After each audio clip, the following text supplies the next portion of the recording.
नमस्कार शेतकरी बांधवांनो, पीक विम्याची रक्कम जमा होणार आहे। प्रति हेक्टर 18,000 रुपयाचा पीक विमा शेतकऱ्यांना मिळणार आहे। आता यामध्ये एक गोष्ट तुम्ही लक्षात घ्या शेतकरी बांधवांनो, 21 लाख शेतकऱ्यांच्या खात्यात तब्बल 703 कोटी रुपये जमा होणार आहेत। अशा प्रकारची अतिशय महत्त्वाची अपडेट, अतिशय महत्त्वाची माहिती वर्तमानपत्रामध्ये आलेली आहे आणि त्यासोबत रोज वर्तमानपत्रामध्ये वेगवेगळ्या प्रकारच्या माहिती येत आहेत। किती पीक विमा जमा होणार आहे, कोणत्या राज्यासाठी किती पीक विमा मंजूर केला आहे, याबद्दलची सगळी डिटेल माहिती आपल्याला वर्तमानपत्रांमध्ये पाहायला मिळत आहे। त्यासोबत अजून एक गोष्ट लक्षात घ्या शेतकरी बांधवांनो, आपल्या महाराष्ट्रामध्ये कोणत्या जिल्ह्यासाठी किती पीक विमा मंजूर करण्यात आलेला आहे याची माहिती आपल्याला रोज न्यूज चॅनल्समध्ये पाहायला मिळत आहे आणि त्यासोबत आपल्याला वर्तमानपत्रांमध्येही अशीच बातमी पाहायला मिळते। तर आजच्या व्हिडिओमध्ये आपण पाहणार आहोत की शेतकरी बांधवांनो, काही शेतकरी असे आहेत की त्यांना पीक विमा मिळालेलाच नाही आहे। आता यामागची कारणं कोणती आहेत? जर बाकी शेतकऱ्यांना पीक विमा मिळाला असेल परंतु काही शेतकरी असे आहेत ज्यांच्या खात्यामध्ये पैसा जमा झालेलाच नाही, तर त्या शेतकऱ्यांनी काय करावं आणि अशा प्रकारे पीक विमा न मिळण्यामागे कोणती महत्त्वाची कारणं असतात या संबंधीची सगळी डिटेल माहिती आपण आजच्या व्हिडिओमध्ये पाहणार आहोत। तर व्हिडिओ तुम्ही शेवटपर्यंत पहा, कारण व्हिडिओ खूप इंटरेस्टिंग होणार आहे आणि तुमच्या फायद्याचा सुद्धा राहणार आहे। बघा शेतकरी बांधवांनो, पंतप्रधान पीक विमा योजनेबद्दल मोठा दिलासादायक निर्णय सरकारने घेतला। सरकारकडून मंजुरी मिळाल्यानंतर आजपासून थेट तुमच्या बँक खात्यात पीक विम्याची रक्कम जमा होऊ लागली आहे। आता याबद्दलचे जेही काही महत्त्वाचे आणि ताजे अपडेट आहे ते तुमच्यापर्यंत मी पोहोचवणार आहे। आतापर्यंत राज्यातल्या कोट्यावधी शेतकऱ्यांना पीक विमा मिळाला, काही शेतकरी यापासून वंचित राहिले। तर याबद्दलची सविस्तर माहिती आपण आजच्या व्हिडिओमध्ये घेणार आहोत। कृषी मंत्र्यांच्या हस्ते नुकतंच राज्यात मोठ्या प्रमाणावर पीक विम्याचं वाटप करण्यात आलं। जवळपास 30 लाख शेतकऱ्यांना तब्बल 40,000 कोटी रुपयांचा निधी मिळाला आहे। म्हणजे हा निधी जो आहे तो आपल्याला केंद्र सरकारने दिलेला आहे, केंद्र सरकारने जारी केलेला हा निधी आहे। आता ही अतिशय मोठी गोष्ट आहे। या निधीमुळे शेतकऱ्यांना झालेल्या पिकांच्या नुकसानीचा भार काही प्रमाणात हलका झालेला आहे। यामध्ये आपल्या राज्याचा वाटा सुद्धा लक्षणीय आहे, परंतु आपल्या राज्यातील एकूण 19 लाख शेतकरी बांधवांना मिळून तब्बल 615 कोटी रुपयांचा पीक विमा देण्यात आलेला आहे। आता या रकमेमध्ये खरीप हंगामासाठी सुमारे 916 कोटी रुपयांचा तर रब्बी हंगामासाठी 320 कोटी रुपयांचा निधी वितरित करण्यात आला आहे। खरीप आणि रब्बी हे दोन्ही हंगाम शेतकऱ्यांसाठी अतिशय इम्पॉर्टंट असतात। खरीप हंगाम पावसावर अवलंबून असतो, त्यात वारंवार पावसामुळे नुकसान होते आणि रब्बी हंगामात जर हवामानात बदल झाला, अचानक गारपीट झाली किंवा दुष्काळी परिस्थिती तयार झाली तर रब्बी हंगामात मोठा फटका बसतो। अशा वेळी विम्याची रक्कम शेतकऱ्यांसाठी मोठा आधार ठरते।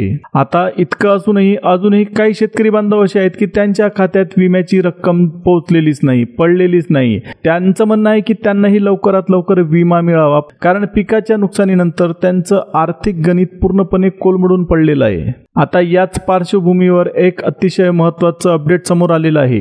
आतापर्यंत सुमारे 1421 कोटी रुपयांपैकी जवळपास 656 कोटी रुपयांचा विमा सरकारकडून वितरित झालेला आहे। याबद्दलची न्यूज आपल्याला वर्तमानपत्रामध्ये किंवा आर्टिकल्समध्ये स्पष्टपणे पाहायला मिळते। याचा अर्थ अजूनही 765 कोटी रुपये वाटणं बाकी आहे। हे पैसे दुसऱ्या हप्त्यात शेतकऱ्यांच्या खात्यात जमा केले जाणार आहेत। आता अधिकृतरित्या सांगायचं झालं तर पुढील 4 ते 5 दिवसांच्या आत संपूर्ण निधी शेतकऱ्यांच्या खात्यात पोहोचवला जाईल। म्हणजेच ज्यांच्या खात्यात अद्याप विम्याची रक्कम आलेली नाही त्यांना आता निश्चित दिलासा मिळणार आहे। या प्रक्रियेमुळे शेतकऱ्यांचा विश्वास वाढेल आणि सरकार आणि विमा कंपनीकडून वेळोवेळी मदत मिळते याचा दिलासा त्यांना वाटेल। शेतकऱ्यांच्या आर्थिक अडचणींवर मात करण्यासाठी पीक विमा हा खूप मोठा आधारस्तंभ आहे आणि या वितरणामुळे राज्यातील लाखो कुटुंबांना काही प्रमाणात समाधानाचा श्वास घेता येणार आहे। आता बराच काळ तुमच्या मनात प्रश्न होता की पहिला टप्पा तर वेळेत वितरित झाला, पण दुसऱ्या टप्प्याला एवढा उशीर का झाला? याबद्दल सविस्तर माहिती, इम्पॉर्टंट माहिती पुढे सरकारकडून आलेली आहे।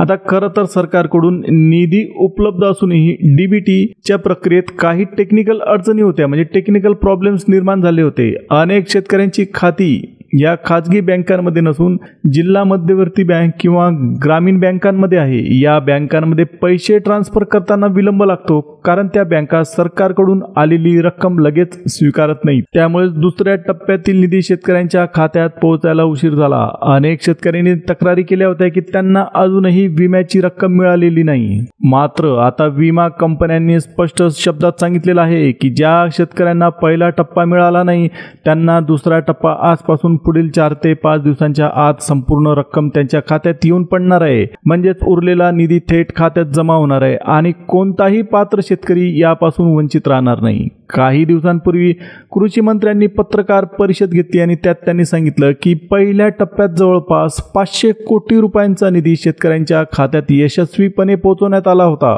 त्यांनी हे सुद्धा स्पष्ट केलं की उरलेला निधी, दुसऱ्या टप्प्यातला निधी वितरित केला जाणार आहे. आता त्यांचं प्रत्यक्षात वितरण सुरू सुद्धा झालेलं आहे. यामुळे राज्यभरातील हजारो आणि लाखो शेतकऱ्यांना दिलासा मिळणार आहे. अनेक शेतकरी बांधवांनी पिकांच्या नुकसानीनंतर कर्जाचा भार उचलला होता. त्यांना या रकमेने कर्जफेड, पुढील हंगामातील बियाणं, खतं खरेदी करणं, शेतीची तयारी करणं या गोष्टी सोप्या होणार आहेत. या प्रक्रियेत पारदर्शकता राहावी म्हणून सरकारकडून पोर्टलवर अपडेट्स उपलब्ध करून दिले जात आहेत. शेतकरी आपलं नाव आणि मिळणारी रक्कम पोर्टलवर तपासू शकतात.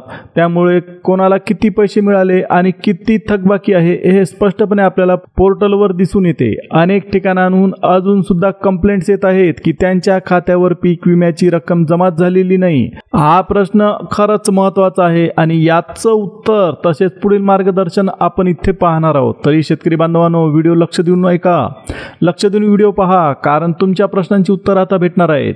आता सगळ्यात आधी तुम्ही लक्षात घ्या की पंतप्रधान पीक विमा योजनेसाठी पात्र असलेल्या शेतकऱ्यांच्या खात्यात जमा होण्याची प्रक्रिया प्रत्यक्षात सुरू आहे. मात्र काही शेतकऱ्यांना असा अनुभव येतोय की पैसे खात्यात गेलेले असले तरी मोबाईलवर पैसे जमा झाल्याचा मेसेजच येत नाही. आता जिल्हा सहकारी बँक, मध्यवर्ती बँक, SBI यासारख्या बँकांमध्ये ही समस्या आपल्याला जास्त दिसून येते. त्यामुळे जर तुमचं खातं अशा बँकांमध्ये असेल तर एकदा नक्कीच पासबुक तुम्ही अपडेट करून घ्या.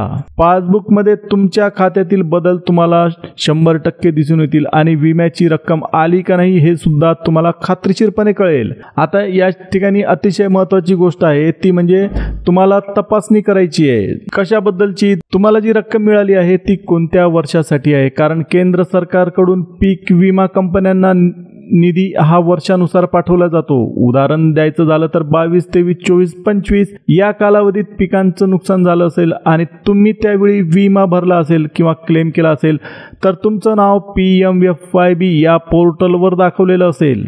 अशा शेतकऱ्यांच्या खात्यातच आता ही रक्कम जमा होत आहे. केंद्र सरकारने फक्त आपल्या राज्यासाठीच नाही तर देशभरातील कोट्यवधी रुपयांचा निधी वितरित केला आहे. फक्त आपल्या राज्यातच सुमारे 18 लाख शेतकऱ्यांना 423 कोटी रुपयांचा निधी देण्यात आलेला आहे. तर देशभरात आतापर्यंत जवळपास 32.50 लाख शेतकऱ्यांना तब्बल 2,992 कोटी रुपये देण्यात आलेले आहेत, त्यांच्या खात्यात जमा करण्यात आलेले आहेत. त्यात खरीप हंगामासाठी 565 कोटी रुपये आणि रब्बी हंगामासाठी 149 कोटी रुपये शेतकऱ्यांच्या खात्यात गेलेले आहेत. आता या ठिकाणी आपल्याला एक गोष्ट लक्षात ठेवणं महत्त्वाचं आहे की पहिल्या टप्प्यात काही निवडक शेतकऱ्यांना निधी मिळाला होता, पण काही टेक्निकल प्रॉब्लेममुळे अजूनही हजारो शेतकऱ्यांचे पैसे थांबलेले आहेत. DBT प्रक्रियेत अडथळे, ग्रामीण बँकांकडून रक्कम उशिरा स्वीकारलं जाणं या कारणांमुळे हा विलंब होत असल्याचं सगळ्यांचं म्हणणं आहे. आता दुसऱ्या टप्प्यात हे उर्वरित पैसे सोडले जात आहेत. म्हणजे 22 ते 25 दरम्यान पिकांचं नुकसान झालं असेल आणि तुम्ही विमा भरला असेल किंवा क्लेम केला असेल तर नक्कीच रक्कम तुमच्या खात्यात जमा होणार आहे. पहिल्या टप्प्यात ज्यांना निधी मिळाला होता त्यांना आता दुसऱ्या टप्प्याचा निधी सुद्धा भेटणार आहे. आता थोडक्यात सांगायचं झालं तर ज्या शेतकऱ्यांचं नाव PMFYB पोर्टलवर दिसत असेल त्यांना पूर्ण रक्कम मिळणार आहे. आता उदाहरणच घ्यायचं झालं, जर पोर्टलवर 35,000 दाखवत असेल तर इतकीच रक्कम जमा होईल आणि जर पोर्टलवर 5,000 दाखवत असेल तर फक्त 5,000च जमा होतील. आता जे शेतकरी बांधव आहेत त्यांची रक्कम PMFYBच्या पोर्टलवर आधीपासूनच दिसत होती, त्यांना पहिल्या टप्प्यात विम्याचे पैसे मिळाले होते, पण अजूनही काही शेतकरी बांधव असे आहेत की ज्यांच्या नावावर त्यावेळी रक्कम दाखवत नव्हती, कोणतीच रक्कम दिसत नव्हती, त्यांना पैसे मिळालेच नाहीत. आता मात्र अशा शेतकऱ्यांच्या नावावरही विम्याची रक्कम पोर्टलवर दाखवली जात आहे. याचा सरळ अर्थ असा की ज्या शेतकऱ्यांचे नाव पोर्टलवर दिसत आहे त्यांना हक्काचा एकही रुपया कमी होणार नाही. आता याचबरोबर अजूनही हजारो शेतकऱ्यांची रक्कम प्रक्रियेत आहे आणि पुढील 4 ते 5 दिवसात ती रक्कम त्यांच्या खात्यात 100% जमा करण्यात येणार आहे, असं विमा कंपनी आणि सरकारकडून स्पष्ट करण्यात आलेलं आहे. पहिल्या टप्प्यात जसे 665 कोटी रुपये वितरित करण्यात आले होते, इतका मोठा निधी शेतकऱ्यांच्या खात्यामध्ये येऊन पडला होता, तसाच मोठा निधी या दुसऱ्या टप्प्यातही शेतकऱ्यांना मिळणार आहे. त्यामुळे शेतकरी बांधवांनो, तुम्ही निश्चिंत राहा. आता थोडक्यात सांगायचं झालं तर ज्या शेतकऱ्यांचं नाव PMFIB पोर्टलवर आहे त्यांना पैसे मिळणारच आहे, त्यांचा 1 रुपया सुद्धा कमी होणार नाही. आता तुमच्या खात्यावर जी रक्कम दाखवत आहे अगदी तीच रक्कम पुढील काही दिवसात तुमच्या खात्यात जमा होणार आहे. तर शेतकरी बांधवांनो, आजच्या व्हिडिओमध्ये तुम्हाला अतिशय महत्त्वाची माहिती देण्यात आलेली आहे पीक विमा योजनेसंबंधात. जर तुमच्या खात्यामध्ये आतापर्यंत रक्कम जमा झाली नसेल तर तुम्ही बिलकुल काळजी करू नका, कारण सरकारकडून आता तुमच्या खात्यामध्ये रक्कम जमा करण्याचं काम चालू झालेलं आहे. आजच्या व्हिडिओमध्ये विमा कंपनी जर तुम्हाला पैसे देत नसेल तर त्याच्या मागचं कारण काय आहे हे कारण सुद्धा आपण आजच्या व्हिडिओमध्ये पाहिलेलं आहे.